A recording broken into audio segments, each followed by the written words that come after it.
Casse Beats, Rico Viragomina superflu.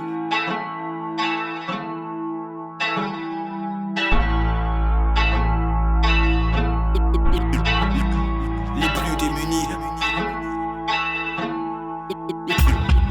Les plus démunis pleurent leur misère via des rires. Pour oublier les dires, ils finissent par leur corps détruire. Car goûter au délire et succomber dans tous les cas au mensonge, au désir de ceux qui aiment éviter le débat. Le pouvoir via l'argent donne ainsi aux bien placés un coup qui attend l'apothéose malgré toutes les pensées. Les plus grandes questions, tout l'essence de la route amène à une inversion du sens réel du début de la respiration. Dans tout cerveau lugubre, le conditionnement venant d'en haut répute tout opposant aux supporters de n'importe quel élu. Toute personne cherchant à savoir pourquoi chaque cible fait des déçus. Car ni l'air car des vieux à la tête baissée dans les parcs, ni les signes des cieux qui pour les distraire font des arcs. N'importe réconfort face à la pression de la sentence d'un système qui fait saigner comme a-t-il des réclame comme une redevance. Les gens restent sans cesse seuls à ressasser leurs soucis, essayant de s'encenser dans ce monde avant de passer au suicide. C'est la pitié qu'ils suscitent aux yeux de ceux qui les gouvernent. Avaler leurs promesses ensuite, c'est comme avaler des bouts de verre. Y'en a assez de leur foutaise et de tout ce qui les accompagne. Leur foutu phrase toute faite et leur discours de campagne. Si je n'ai qu'un seul souhait, ce serait qu'ils ferment un peu leur bouche, qu'ils arrêtent de pactiser avec la bête rouge à la fourche. C'est de la bêtise à la louche, quoi qu'on dise, quoi qu'on fasse. S'ils veulent que quelqu'un bouge, qu'ils aillent le lui dire en face. Y'a qu'en façade, question tout propre, tout ce qui chill derrière le masque.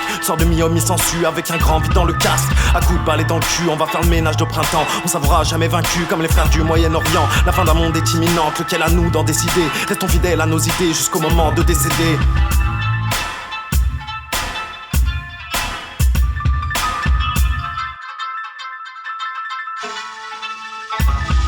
Comment garder le moral au beau fixe, gros, quand la moitié de la fortune mondiale s'évapore dans les paradis fiscaux. Et je te parle pas de la drogue, deuxième richesse globale, au-delà même du pétrole. Et tu me fais croire que c'est pas légal, mais c'est déjà légalisé. Il est voulu cet oligopole qui par la gamme, tu l'étonnes, c'est rapport du liquide au pot. Suffit d'être labellisé pour le marché de l'héroïne. T'es sous contrôle d'Arbatine jusqu'au palais de l'Elysée. Quand on sert ses chers mécènes, on espère et ferme les yeux. La France peut pas se permettre de cesser tout commerce avec eux.